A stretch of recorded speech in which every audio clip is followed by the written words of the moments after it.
I usually, when I explain it to people, I like to say, hey, it's like the dashboard of your car. Yeah, it is. You got all your gauges, you got all your stuff, so you're sitting behind the wheel. But but the dashboard you're referring to is not like a car. It's more like a jet because there's way more dials and things. And you can see everything. It's not a car. It's not a Model T. You know, you can see, the temperature gauge is up. Okay, what do we need to do? Okay, we need to, and it's pretty neat to see all the gauges and having our senior leadership team exposed to those so that we can make decisions.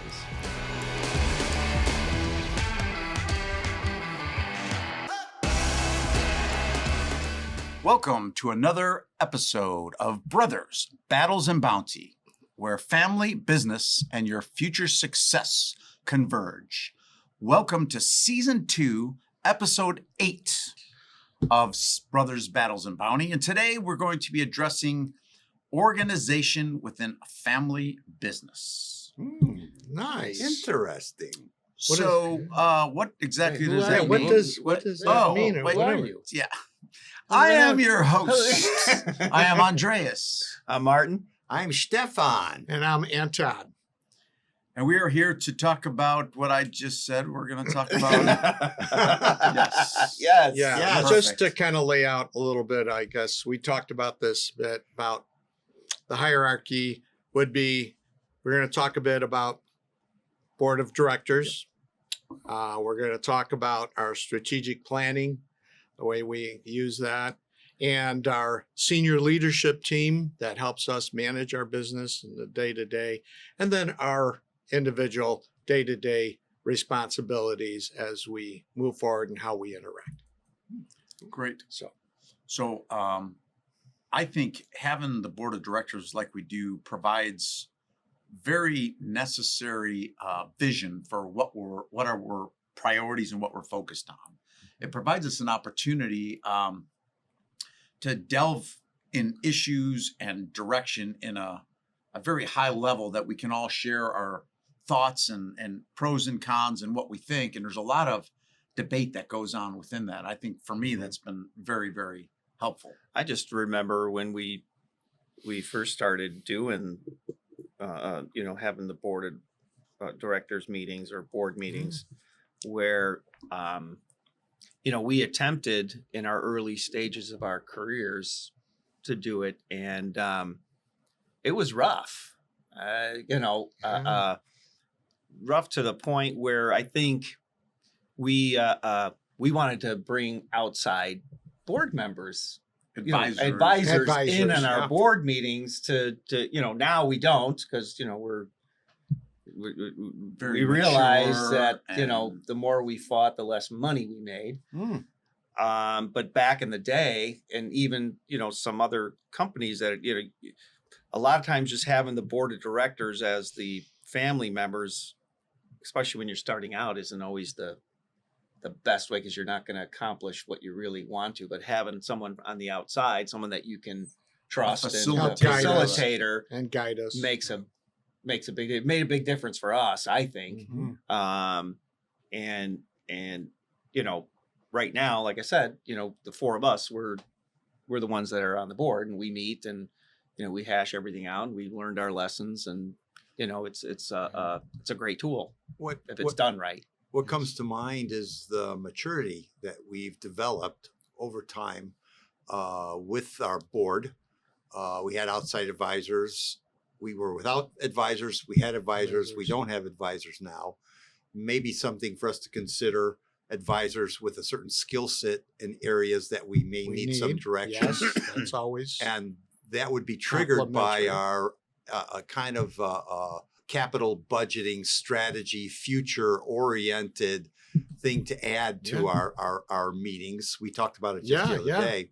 Very good. But I want to take a minute to share with you, Anton, the value that the board books create for me. Okay. Explain a little bit about what the board book is. Yeah. So I've been in sales and marketing for over 45 years here at Trendler. And what the board book does for me, it's a reference book, okay, with all of our notes and minutes and different things. So a great question, Andy. The board book consists of our agendas, our minutes from the previous, and each of the disciplines. We have 7 or 8 different areas that we cover in the board, and that would be finance, sales, operations, Other Trendler, businesses, challenges, Crossroads. different you know, the companies, different the real businesses. estate. partnership Yep, yep. items. There's a lot of and different family items. issues. Yes. And we have almost 30 or 40 years of board books with all the materials in there. How many years has it been? Well, we just to give you a little history of what created the board was when everybody, when Martin and when Andreas came into the business. Yep. And that was like in the early 90s. Yep. And it was a real big challenge for me Mhm. as the manager at that time to integrate. I didn't have the tools that were there, and realized that we had to organize ourselves. Mhm. And we had to put some things together, because even for my own sanity, Mhm. be able to have them in some place for us to talk about. And so that's when we had Ed Moldoff came in, Mhm. and he helped with that. He helped with the strategic planning is Yep. what he did. Yep. But in the strategic planning, we determined that we really needed to get a board together to have a formal place. Yeah. I would Speaking like of to- the, just speaking like of to the add real board quick- books, I mean, I just crossed my mind. All of our board books are hard copies, correct? Yeah, we need to digitize it. Yes. We need to digitize Yeah. every single board book that we have, because something happens. I was just thinking about that. You know, we need to get that. Sounds great idea. We need to Great get idea. it. What I want to add, in addition to the board, it started establishing the structure, like you said, and the part that I wanted to add, also the discipline of the communication formats we had. How do we make decisions, and how is our issues discussed, and Robert's the rules. Robert's We rules introduced of that. You brought that establishing in, Steve. Yeah. establishing the Yeah. undercurrent of not only the organization of how it all flows with each of the companies and the complexities and everybody's roles, but then also how do we actually communicate each of these issues with the differing of opinions Yep. and different viewpoints, and to be able to hash out and extract the most value from the discussions that we had. And it's So it's closing the loop, yes. The board books that we have 30 years of that you put together, and that's your creation. Okay. I'm very grateful to have them, because I go back all the time to find things and do things for helping me with making decisions for the future. Okay. So those are so valuable, and we're so blessed, a company our size, to have that amount of detail and that amount of reference material at our disposal. And I probably haven't said it in a while, but I'm very grateful and thankful for everything you do. Board books. Well, we I'm a all do it. Yeah, but We my all point are- is, we all play a you put them significant together, part in there. and you've accumulated them over the years. Yeah. Thank you. Okay. Yes. Very grateful and appreciative. Well, I hope you're for all that. accumulating yours too. Yeah. Well, the they're ones I downstairs. give I you. go find Perfect. them. Yeah, Okay, no, good. 100%. Good. But when I don't have one, I know you have everything. Yes, I'll back You up. are very I'll back you up. organized, and you can go back 20 years and pull your board book out, and I can take a look at what Yes. we said. Think about, and then Powerful. digitizing versus they're all paper now. But anyway, I wanted to share that. There's a lot that's digitized. Yeah. Within. Yeah. that. Yes. But there's more that needs to be done. Yep. Yes. 100%. Absolutely. And then the chairman of the board, Anton, Mhm. we have the structure there. Then the president of the different organizations, and so it is rather complex, and we're able to go through all of the subject matter, board level, usually at each board meeting. Sometimes we go Okay. over, but that's usually because the sales part of Trendler is always awfully lengthy and consumes most of the meetings. So That's okay. I just get It's okay. excited. We have to have Yeah. sales. Yes. Explain all that stuff. That's our driver. Yep. That's what keeps us rolling. So yes, it's very, very good. So the other thing that we do from that, we have strategic planning that we do, and we do that once a year. We do it off-site, which is really, really good. We spend 3 separate days, about a week apart, With all of our with our key managers. with all our key managers to get all the inputs on it and different things. And over the years, it's amazing how the questions within the strategic planning have changed or evolved. Yeah. As we've evolved. Well, as So the it's business really good. evolved. I mean, How long business have we has been changed. doing the strategic planning in the format that we are doing? Strategic planning came before even the board meeting. That was early 90s.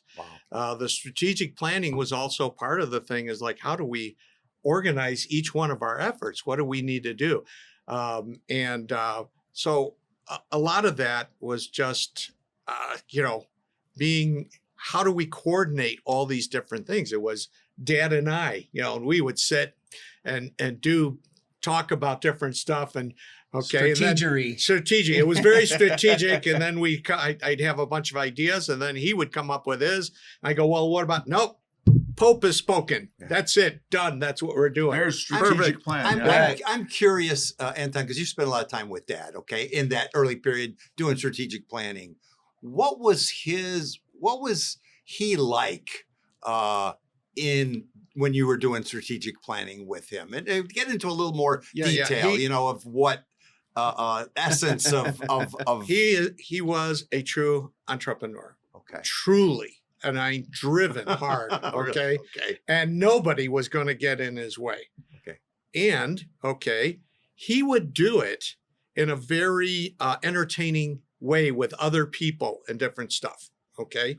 He would do it a little different with me. And I wish that he would have been a little bit more humorous. But when it came down to different stuff, and he had expectations. Okay. This is how he grew up. I'm not holding anything against him. Yeah. But he held a hard line. This is what you're doing. Yeah. And he just had that piece in him. That's the way he managed it. So, but what we didn't have with Dad, he didn't have the different hats where we have the father hat and son hat, and then you didn't have the owner hat and the manager hat. So it was, he wore, the owner hat and all the dad hat at the same time. and the dad hat, all the time. Okay. Okay. So had to be that's yes. complicated. So some of the biggest challenges for me was when we were growing, because we were buying equipment and machinery, and he wanted to buy, new tooling and all this different stuff. And I'm trying to work a budget, which was I was working with the budget on myself, talking to him. Okay. And then having to tell him, well, we can't buy 6 machines this year. Yeah. Well, why not? What do you mean? Well, make it happen. We're going to do it. It wasn't like, hey, as a driven guy, and thank God he was so driven, and pushing me to do things that I thought weren't possible. Okay. Mm-hmm. So he was a great leader, and everybody that met him for 5 minutes loved him. Everybody in the plant, the factory. What did they love about him? What was it that made him lovable? Because he interacted with them. He interacted with what they did. And if they did something good or if they did something bad, he would be very transparent about it and speak about it in a very, what should I say, not always creative but in a funny, pragmatic, funny. Sometimes it'd be like, why'd you say that? But where he's coming from. There was no guessing. And people understood it for that. Interesting. And the same thing like with Jerry. We had Jerry here today from Regal. Mm-hmm. They interacted. As he said, Tony came to me. Mm-hmm. He always came out here. We didn't go out to see him. And he was funny. And he was funny. And he said that. And everybody will tell you he is funny. And nobody, even like I said, 5 minutes, you'd meet him. They never forget him. Never forget. Laughing, joking, even when things got real intense. Right. He would throw something in there to kind of like, whoa, wait a minute, just keep it. That was his style, and it was unique. You used the word driven, and I think that kind of, for me, sums up a lot with Dad. He would focus on his objective, whether it's a tooling or samples or a customer or a problem, an issue, and he would take it and he'd run it right down to completion. He never said no. There wasn't. Or I can't. It out. Or I can't. Yep. He'd always say he yes. would figure it out. Well, you heard what Jerry said when he was on. He's like, your dad never said no. Yeah. No matter what I brought to him, he's like, okay, Okay. yep, Yeah. yep. We're easy to work with. Yeah. Yeah. 'Cause he He just said got that. it. Yeah. That was a great quote. Yeah. Great quote. And I think he's imparted a lot of his drive and a lot of that stuff right here. Yeah. Amongst us. So I'm thankful, and I think all of us are thankful for that. So how has then- dad affected each of us as it applies to the strategic planning process? That's a good question. Like I say, he never, he would always push for different things that had to be done, which then pushed me to different places that either I thought I couldn't go to, or, oh my God, where are we going with this? It was a wild roller coaster ride with him.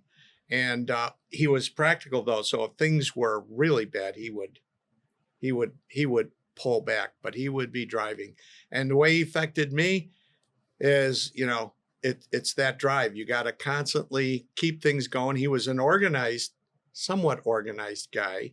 He knew what needed to be done, and he brought people around him to take care of what he needed to have done, or what he couldn't do. Not that he couldn't do it, or he didn't do it well. He knew other people could do it better. Give me some examples of that you good examples of him bringing people in to do stuff that he needed.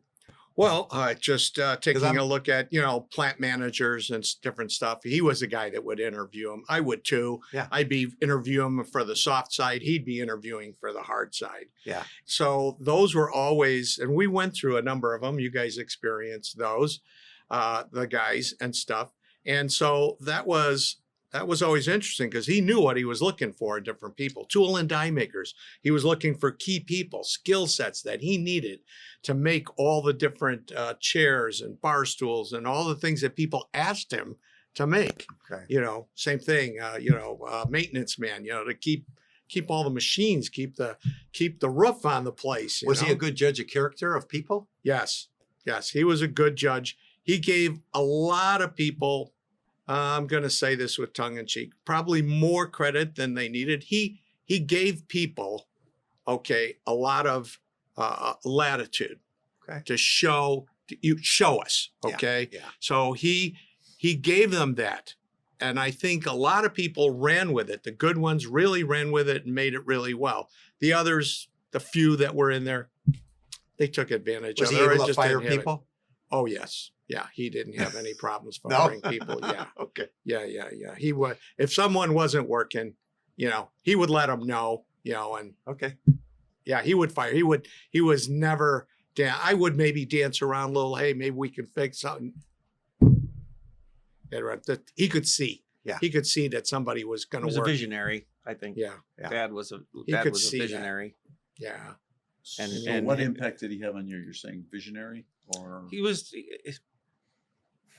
he had the ability to focus on what he wanted to do, and he had the vision on how to get there, and he would just make it happen. He would, tinker around and make adjustments as he went along, but it was like, I want to get over there. I'm right here. Okay. It's not a straight line. I think it's a straight line, but I got to get around this obstacle, go there. But he never took his eye off the prize, wow. at the end. And, it's funny when you were saying that, I see a lot of that in me that I got from him when like new products come in, and it's like, hey, how are we going to do this? Well, I'll figure out a way, and I start going through and I start doing it and I start tinkering with it. And, and I figure out a way, the most efficient way to do it. And I think Dad always said, if you want something done quick, just find the laziest guy, and you'll find the quickest way. Yeah. He had some sayings. He had a some lot of sayings. sayings. Oh, But yeah. that drive to make it happen, even though it's not a simple straight path, I feel like I got that from him, to Awesome. be able to manage the waters to get to the final prize. Nice. Utilize his resources, the people Right. that he had, in the best way to help Right. coordinate. How about that. you? How would you say it's affected your? Yeah, he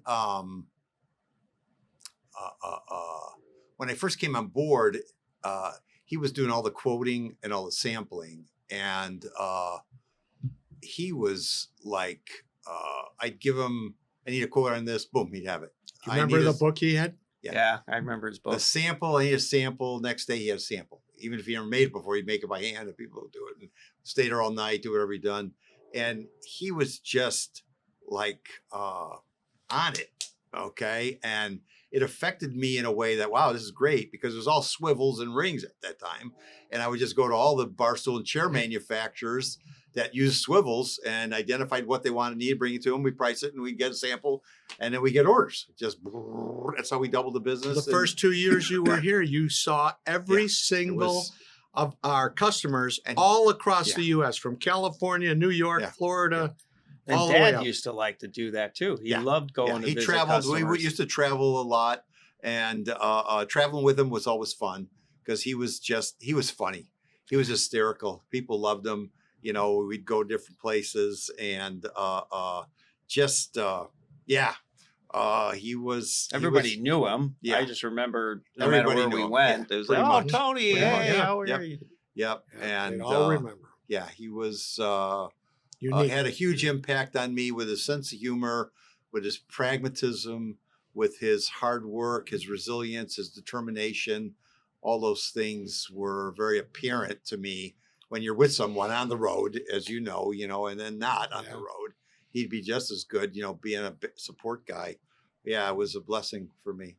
And I miss him, Yeah, me too. Yeah. What I took away from him, one of the major contributions he made, is he had me, as we're reflecting on this, I realized I got this from him, is focusing on results. Like you got to get the results of what you're setting out to do. Yes. To the point where I might have taken that a little too extreme, but it was like, I think about standardizing the product line. I think about standardizing the freight, industry, going to contracts on the procurement, all these things, to just that driven to get it fixed, get it done, so that we can get those results going. And I, driven with the results. Yeah. With the results. Yeah. That's what 100%. I walked away with. So from strategic plan, then what do we say? The Strategic senior planning. leadership? And then what we do is, in order to make all our strategies that we have talked about with the senior leadership team, all our key managers, we have now weekly meetings to see how our performance is going and everything on a weekly basis. And then so that we can keep the ship, if we have to make any adjustments in the ship, we do it week by week. We don't wait till the end of the month or the end of the quarter to see our financials. So just to for see how our clarification, from the strategic plan, we develop action items per all the departments, and then those action items are what then gets filtered down to the actual. That's driven, meetings. yes, and we Correct. build budgets, and so Right. everybody knows what the budget Timelines. is, and timelines, all those, and it Who just and kind the of timing. and then we meet every 90 days to kind of just do a temperature check. How are we doing? What are you running into trouble with? Where's the roadblocks? What do we need to do to get through that so that we can make it We happen? just had our 90-day one the other day. Yeah. So Just that's still- yesterday. Was it yesterday? That was Wow, yesterday. time But flies the when you're on the phone. other thing, like you mentioned in the SLT, we developed what we call the dashboard, our flash report. Yep. Flash report, dashboard. I usually, when I explain it to people, I like to say, hey, it's like the dashboard of your car. Yeah, it is. You got all your Mhm. gauges, you got all your stuff. So you're sitting behind the wheel, and every week you're looking at how much gas do we got, what's the oil pressure, what's the temperature, Not what's to the correct you, temperature. But No, but the dashboard you refer to, it's not like a car. It's more like a jet because there's way Right. more dials and All right. things. And you can can do. see everything. With you. It's not a car. It's a Model jet. Come on. T. They what? And you can see, the Soon to be a temperature. rocket The ship. temperature gauge is I up. think so. Okay, what do we need to do? Okay, we need to, and it's pretty neat to see all the gauges and having our senior leadership team exposed to those, Mhm. so that we can make decisions. Yeah. And Right. using it's, facts and data to Yep. kind of steer the and ship. getting them involved and seeing those numbers, Yeah, and seeing so- everything live as it's happening, which is not kind old of data. a evolution. Back in the day, there used to be the lack of transparency. Like you never wanted management to see all the financials and all the stuff because you thought if employees see all this Data. they're going to say, oh, I need a raise because look at all the money you're making. But now they see all the levels and they've actually become entrepreneurial and they realize, wow, we got sales of this, but we're not making any money, you know? Right. So, and they get to see that and they realize their impact on that. They can make better decisions. Right. With the information, like we all of Yeah. us need the information to make the right decision. Otherwise we're just guessing. Yeah. Mm-hmm. Yep. So, for sure. Yeah. So that's all good. And so then from there, we go into our individual as brothers, as partners basically from a business standpoint, and how do we interact in our day to day. And what I am thankful for in this partnership is, and I think Deanna Salo from Craig Kaiser said it really well. It's like a bowling alley. We stay in our lane. So, like Steve, you're in the sales and marketing and you have that. If you have accounting issues or legal issues or whatever, you know who to go to. Or if you have a big decision to make about a budget item or whatever, you go to the right person for that. Same thing with Marty. What I see is you utilize your team very, very well. You'll go to the individuals and talk to them and find out what's happening there. And the respect that we have out of that coordination is that we don't step on each other's toes or go where I'm going to make marketing decisions or, different things, or I'm not going to make a big accounting decision without sitting down and talking to Marty. And then the coordination with you, Andy, with Crossroads and that, and as a partner in all the various different things in the big strategic decisions that we have and in the board, the integration with that and being helpful in that. And again, we have our lanes, and it was refreshing to hear someone see that and recognize that. And I don't know that we've ever really even talked about that, I think it's from hearing it, it's really a big part of what creates the synergy and the success that we've experienced is that we stay in our lanes. We're in each other's lanes at times when need be, but we're not in each other's lanes all the time, Right. Causing conflict, because that's where the conflict is, and the lack of the dissonance and the I think there's a great opportunity for cultural company performance enhancement by maybe in a meeting type environment, crossing over into the other lanes and talking. Yeah. And having the other person share what they need in their lane from the other departments. Because the lane thing is great and it keeps the conflict to a minimum, but at the same time, there's kind of like a little what do we call it? Like fiefdoms kind of. We're missing out on opportunities that could require collaboration. There's some expertise that if shared in the right way, if you guys learn to communicate a little more collaboratively. See, sometimes I throw the ball really hard and I get a gutter ball and it hops over the gutter and it goes into one of your other lanes. That's what I was relying on, because then I finally get to hit some of the pins down a little bit. So, and I've done that. And what I respect about our partnership here is that we can go in and we can talk about it. Yep. Okay. Either someone will call me out or I might be aware of it and go to someone. We can't call you out. Yes, you can. Yes. You're a little sensitive about I understand. I am sensitive, but it's okay. Okay. Yeah. So you are the sensitive one. Am I? Yeah. Okay, good. So just kidding. Yeah. So and my experience has been we've been able to talk it out and come to a better place. Yep. And I think that has to do with our openness to talk about stuff. And I think it comes from our board meetings. It comes from strategic planning. It comes to that because we're challenged with all these different things and we're allowed to bring it out. Yeah. There's not a lot of companies that can open up to everything.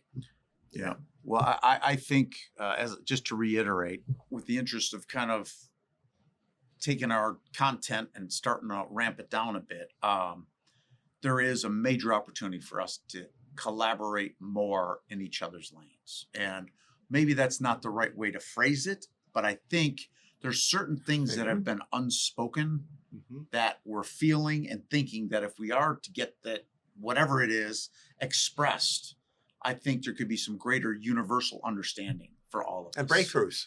Total breakthroughs. Always Because once we breakthroughs. communicate and we explain things, Yep. we always come through with a breakthrough. We address it. Well, I didn't know, or so I just would like to use that as a seed of thought for future issues to Interesting. consider. Yeah. Yeah. So is there any other closing comments wrapping up Yeah, I on think it was great discussion. You yeah. know, a lot of stuff.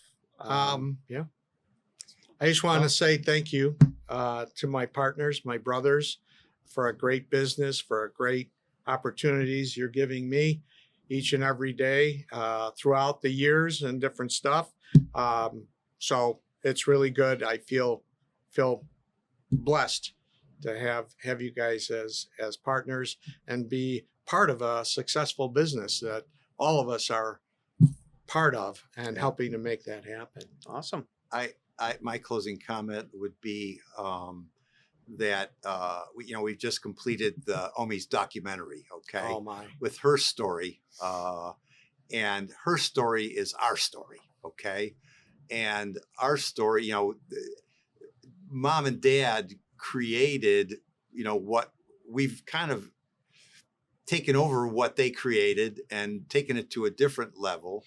But their story is our story, and our story then is going to be passed on. And we still have some story to write. Okay, I mean, there's some blank pages coming, and future is really, I don't know what's coming next, but we really in this collaborating in the lanes, we got some chapters to write. Okay, and they're going to be, they can be the best. Okay, but it's up to us. Because there's a lot of stuff, a lot of threats, a lot of things, challenges. Yeah. but at the same time, we can write those chapters and they can be the best ever. Okay. And that story started, with Mom and Dad is moving down, where's it? Here we are presently. Where's it going to go is where The documentary is just emotional. unbelievable, very emotional. We've said it before, I wish we would have done that with Dad too. Yes. But Coulda, Mom's woulda, story shoulda. just It's part of Dad's part story is in there. Dad's. He's in there. Yeah. But Yeah, just awesome. very We look good. forward to having everybody Yes. see it out there. We'll be I Soon think, it's gonna be- I think there's an opportunity to documentary for us as well as a consideration. maybe about 5 minutes. Yeah, for Maybe. me, you, we'd have all. I got a minute. So for me, my summary is basically 3 primary areas, with I think encapsulates us brothers, partners in business, and that would be.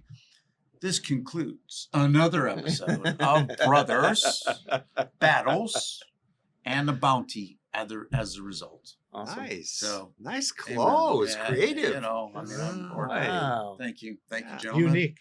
Yes. See us on LinkedIn, Yep. Spotify, YouTube. Instagram. Instagram. What else we got?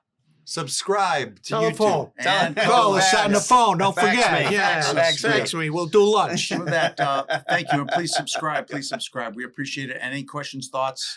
Just share your thoughts, and we'll address them. And we greatly appreciate it. And have a wonderful rest of your day, evening, or morning. Thank you. Thank you. Thank you.